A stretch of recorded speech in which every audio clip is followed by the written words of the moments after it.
وقابر يا ووطني وقل كدايا ووطني وقابر يا ووطني وقل كدايا ووطني وحقبا كرايا ووطني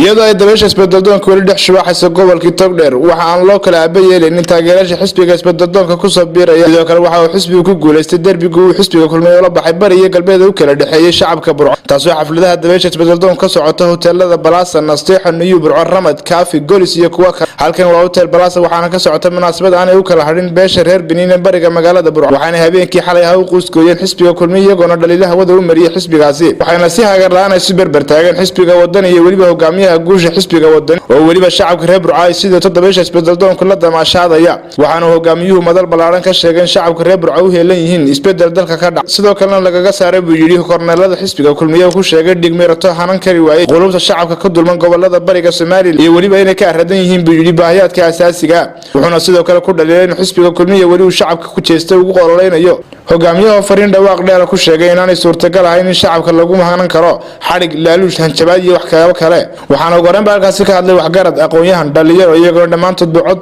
suugan dhawaaq dheer ku sheegay inay berber taagayeen xisbiga rajada dalka iyo dalkaba isbeddeldoonka waddanka taagan wadaniyo dadkaygana arag dalkaygana arag inaan dhex taaganahayna arag inaan la socdana arag uu ka dhamaaday xisbiyada dambe ee dhalanaya ciidu doonaa buu reerku raacayaa meeshii dani ugu jirtaa bay raacayaan oo beeshu ay ku biirayso xisbiga wadani oo ay u aragtay inuu yahay xisbiga maanta kaliya ee hogaamiyihiisu iyo musharaxiisu ay yihiin kuwa maxay ahaydeen maanta xaaladda dalku ku jira ka saari kara waxa la oran jiray waa loo diga rogtay umaanaan diga rogina waanu u guurnay waxaana xafladan ay daaran tahay inaynu ka soo diga rognay haddaynu nahay beesha reer Benin xisbigii kulmiye una soo diga rognay xisbiga wadani dadka wuxuu qaban karaa inuu yahay Cabdiraxmaan Cabdillaahi Cirro iyo xisbiga wadani waa xil saari haaja ninba wax laga hayaa ninkii iga dheer hayga boodo war Burco waa taase xil saari haaja ninkii ka dheer uga bood baan leenahay jirooni yar baan taabanaya waxa jira ragaano anagu dooranay oo aynu shaarka u xidhnay shalay markaynu dooranaynay war ma kulmiye doortay mise reer Benin baa doortay maantana waxay doonayaan inay cid inagu qasbaan annagu mabda baanu leenahay rayi baanu leenahay rayiga iyaguna waa wadani kadib waxa hadalka qaatay mas'uuliyiinta xisbiga wadani ee goobjooga munaasabadaasi waxayna dhamaantoodba fariin hawada u mariyeen xisbiga hadda dayaxiisu sii dhacay kulmiye iyagoona sheegay in hogaamiye Xirsi Cali Xaaji Xasan uu gobolkan yahay gurigiisii sidoo kalena uu ugu awood sheeganayo hannaaganayaasha kale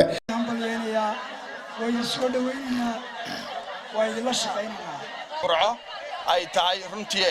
beesha ugu maartay beelaha ugu horeeya wax laga weydiiyo ama go'aanka Burco iskale ay ka mid tahay halkay maraana inay guushu marayso kulmiye iyo wadani waxay ku kala duwan yihiin waxa weeye midna isbedel buu doonayaa inuu sameeyo midna sidii hore ku sii wado ayuu doonayaa kulmiye maantuu jooga hadduu wax bedelay hadduu wax qabanayo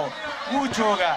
sixir bararka iyo duruufta jirta waa arkaysaan abaaraha iyo dhibaatada taagan waa arkaysaan dekada berbera xidhan waa arkaysaan duruufta adag waa arkaysaan iyaga sheegayo la duruuf adag baa lagu jiraa haddana waxay leeyihiin waxbaanu bedelaan waxay bedelayaan qiimka ha bedelaan waxay leeyihiin waanu bedelaynaa haddaanu dalka qabsanno maantaba waad joogtaa bedel arrimaha bulshada caafimaadka iyo hadday tahay waxa weeye waxbarashada hadday tahay ciidamada hadday tahay shaqaalaha dawladda hadday tahay cuqaasha hadday tahay waxa weeye dadweynaha iyo shaqo abuurka mid walba barnaamijkeega uu ku sugan yahay waxaanu ka qabanayno barnaamijkaanu diyaarinay uu ku qoran yahay isku soo wada duubo shacabkan u baahan isbedel dalka ka dhaca ayaa ku soo qulqulaya xisbiga rajada shacabka Soomaaliland ee wadani waxaana taageerayaasha runtii hayeen cududdu xisbiga kulmiye ku lahaa gobolkan Togdheer sidaas oo ay tahayna waxaan lahayn xisbiga kulmiye oo wali la haybinayo meel uu jaani cirib dhigay ay dabaysha isbedelkuna wada gaadhay gobolada dalkan Soomaaliland Axmed Jaamac Xajadan Axmed Digiro Muqbaaya TV-ga caalamiga Soomaaliland TV Burco